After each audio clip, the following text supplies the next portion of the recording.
दोस्तों, क्या आप जानते हैं कि महाभारत केवल एक युद्ध की कथा नहीं, बल्कि ऐसे श्रापों की कहानी भी है जिनके प्रभाव को आज तक याद किया जाता है। महाभारत में कई ऐसे श्राप दिए गए थे जिन्होंने न केवल उस युग की दिशा बदल दी, बल्कि कुछ मान्यताओं के अनुसार उनका असर कलयुग तक देखने को मिलता है। कहा जाता है कि इन श्रापों ने महान योद्धाओं, राजवंशों और यहाँ तक कि पूरे समाज के भविष्य को प्रभावित किया। इनमें कुछ श्राप इतने भयावह थे कि उनके परिणाम पीढ़ियों तक दिखाई दिए। ऐसे में सवाल उठता है कि आखिर वे कौन से 3 खतरनाक श्राप थे, किसने दिए थे और उनके पीछे क्या कारण था। दोस्तों, आज की इस वीडियो में हम जानेंगे महाभारत के उन 3 रहस्यमयी और चर्चित श्रापों के बारे में जिनका उल्लेख आज भी धार्मिक कथाओं और लोक मान्यताओं में किया जाता है। तो चलिए बिना किसी देरी के शुरू करते हैं। कथाओं के अनुसार जब महाभारत युद्ध में कर्ण की मृत्यु हुई और महाभारत का युद्ध समाप्त हुआ, तो अंतिम क्रिया के समय कुंती ने पांडवों को सत्य बताते हुआ कहा, कर्ण तुम्हारा बड़ा भाई था। जब यह सच ज्येष्ठ पांडु पुत्र युधिष्ठिर को पता चला तो उन्हें बहुत दुख और पछतावा होने लगा। उनके मन में ये विचार घर कर गया कि उन्होंने अपने ही भाई के खिलाफ युद्ध किया। युधिष्ठिर को लगने लगा कि अगर उन्हें इस सत्य का पहले से पता होता तो शायद महाभारत का यह युद्ध टल सकता था। युधिष्ठिर को इस बात पर इतना क्रोध आया और उन्होंने सारी नारी जाति को श्राप दे दिया कि आज के बाद कोई भी महिला किसी भी बात को पूरी तरह छिपा नहीं सकेगी। इसी वजह से आज भी यह बात सुनने को मिलती है कि महिलाएं अपने पेट में कोई भी बात नहीं छिपा कर रख पाती है।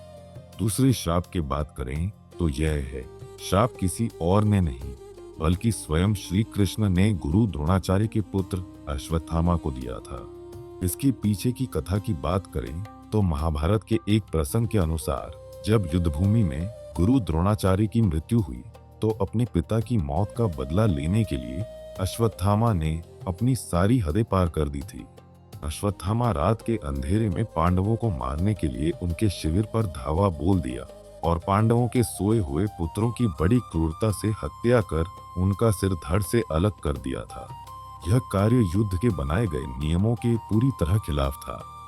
इतना ही नहीं, पांडवों के वंश को पूरी तरह से खत्म करने की नीयत से अश्वत्थामा ने अभिमन्यु की गर्भवती पत्नी उत्तरा के गर्भ पर ब्रह्मास्त्र का प्रयोग किया। अश्वत्थामा की ऐसी क्रूरता देख श्री द्वारकाधीश श्री कृष्ण बेहद ही दुखी और क्रोधित हो उठे, लेकिन अश्वत्थामा को अपने किए पर बिल्कुल भी पछतावा नहीं था।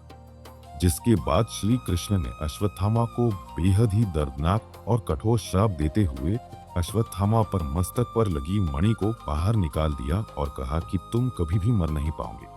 तुम्हारे जख्म से सदैव रक्त और मवाद बहता रहेगा। तुम हमेशा पीड़ा में रहोगे और चाहकर भी अपने प्राण नहीं त्याग पाओगे। तुम कलयुग के अंत तक इसी धरती पर भटकते रहोगे। ऐसा कहा जाता है कि आज भी अश्वत्थामा जीवित हैं।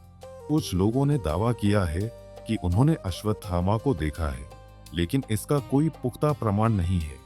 तीसरा श्राप जुड़ा है राजा परीक्षित से। राजा परीक्षित कोई और नहीं बल्कि अभिमन्यु और उत्तरा के पुत्र और पांडवों के पोते थे। कथाओं के अनुसार यह कलयुग का बिल्कुल शुरुआत का समय था। कथा के अनुसार एक बार राजा परीक्षित जंगल में शिकार खेलने के लिए गए। वहां घूमते हुए उन्हें एक शमीक ऋषि दिखाई दिए जो अपनी साधना में लीन थे। राजा परीक्षित ने उनसे कई बार बातचीत करने की कोशिश की, लेकिन उस समय वह ऋषि मौन व्रत में थे और राजा परीक्षित की किसी भी बात का कोई उत्तर नहीं देते हैं। ऋषि के इस तरह के व्यवहार को देख राजा परीक्षित को लगा कि वह उनका अपमान कर रहे हैं और गुस्से में आकर राजा परीक्षित ने एक मरे हुए सांप को ऋषि के गले में डाल दिया।